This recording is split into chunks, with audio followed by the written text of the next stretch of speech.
ল'ৰাটোৰ গাত এটাই ডাঙৰ দুখ হ'ল যে জুবিনৰ কথা তেওঁ বাৰে বাৰে এনেকৈ কৰি মানে বাউচাৰজনক সুধিলে।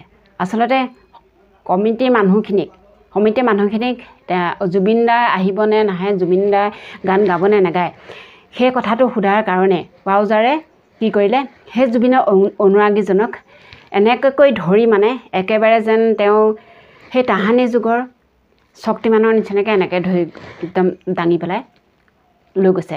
গতিয়াই ভুকুৱাই চৰিয়াই ঘচিয়াই সেই জুবিনৰ অনুৰাগীজনক বাহিৰ কৰি দিলে পেণ্ডেলৰ ভিতৰৰ পৰা।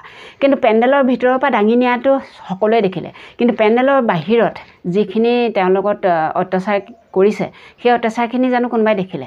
নেদেখিলে। হয়তো সেইখিনি কেমেৰাত বন্দী কৰিব নোৱাৰিলে বা কেমেৰা কৰিবলৈ নিদিলে। জুবিন দাই গাড়ীৰ পৰা নামোতেই একেবাৰে থৰক বৰক মানে দৰ্জাখন যেতিয়া খুলিয়ে দৰ্জাখন মাৰোঁতে তেওঁ এনেকৈ কৰি মানে ৰৈ গৈছে গাড়ীখনত লাগি। আচলতে জুবিন দাই নিজকে কি বুলি ভাবে সেই কথাকে অসমৰ অনুৰাগীসকলে নাজানে। আচলতে ইমান লাখ লাখ হাজাৰ হাজাৰ অনুৰাগী আছে জুবিন দা ভাগৰ, কিন্তু জুবিন দাই এই অনুৰাগীসকলৰ বিষয়ে এবাৰ ভাবেনে? নিশ্চয় নাভাবে কাৰণে আজি তেওঁৰ কাৰণে তেওঁ অনুৰাগীৰ এনে অৱস্থা হৈছে, চৰঘোচা খাবলগীয়া হৈছে। যে নিজক এবাৰ সুধিব লাগে যে মই ভাল কৰিছোঁনে নহয়, অনুৰাগীসকলৰ কাৰণে মই বেয়া কৰিছোঁ। অনুৰাগীসকলৰ কাৰণে তেওঁৰ কাৰণে হাজাৰ হাজাৰ লাখ লাখ মানুহ ৰখি থাকে পেণ্ডেলৰ ভিতৰত। জুবিন আহিব বুলি গম পালেই একেবাৰে দল ভাঙি ছিঙি যায় জুবিনৰ অনুৰাগীসকল।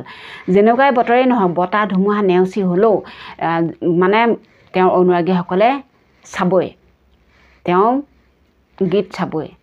তেওঁ মঞ্চত উঠাৰ লগে লগে অনুৰাগীৰ ভিৰ লাগি যায়, চিঞৰ বাখৰ লাগি যায়। সেই তেনেকুৱা ক্ষেত্ৰত কিন্তু জুবিন দাই নিজক মানে অকণমান ভাল কৰাটো বেছি ভাল, কাৰণ তেওঁ ইমান অনুৰাগীয়ে আজি পৰ্যন্ত তেওঁ যিমানবোৰ তেনেকুৱা ধৰণৰ প্ৰগ্ৰেমত গান গাব পৰা নাই, নিচাত গৈ পেলাই একদম মানে নিচাত মাতাল হৈ গৈ থৰক বৰক খোজেৰে যিবোৰ প্ৰগ্ৰেম কৰিবলৈ যায় সেই প্ৰগ্ৰেমবিলাক তেওঁ কৰিব পৰা নাই। আচলতে সেই প্ৰগ্ৰেমবিলাক কৰিব নোৱাৰাৰ পিছত অনুৰাগীসকলৰ মুখে মুখে যি টি কথা ওলায় আৰু তেওঁক যি টি কথাও বহুত লোকে কয়। গতিকে সেইখিনিলৈ চাই জুবিন দাই আচলতে ভাল হ'ব লাগে, কাৰণ তেওঁ মদ্যপান কৰে। আচলতে সেই বিষয়ে আমি ক'বলৈ নাযাওঁ, কাৰণ আজিৰ দিনত কোনেও মদ্যপান নকৰাকৈ, নিচাযুক্ত বস্তু নোখোৱাকৈ নাথাকে। সকলো মানুহে খায় বুলি ক'লেও বেয়া নহ'ব। গতিকে যি সময়ত তেওঁ গান গাবলৈ যায়, মঞ্চত উঠে, সেই দিনটোত অন্তত তেওঁ মদ্যপান কৰাটো তেওঁৰ বাবে হানিকাৰক। আচলতে তেওঁ অনুৰাগীসকলে কথা তেওঁ এবাৰ ভাবিব লাগে যে অনুৰাগীসকল মোৰ বাবে ৰৈ আছে, গতিকে মই ভালদৰে গীত পৰিৱেশন কৰি মঞ্চৰ পৰা নামি আহিব লাগিব। তেওঁ মঞ্চৰ পৰা নামি যোৱাৰ পাছত গীত পৰিৱেশন কৰি নামি যোৱাৰ পাছত তেওঁ যিয়ে নকৰক যিয়ে নাখাওক আমাৰ তাত ক'বলগীয়া একো নাই। আচলতে তেওঁৰ জীৱন নিজৰ, গতিকে তেওঁ নিজৰ মতে চলিব বা খাব বা ফুৰিব। কিন্তু তাৰ সেইটো কথা আচলতে নহয়, তেওঁ অনুৰাগীসকলৰ কথা তেওঁ এবাৰ ভাবিব লাগে বুলি আমি ভাবোঁ। সেইবাবে এই দুষাৰ কথা আপোনালোকৰ আগলৈ আগবঢ়াইছোঁ।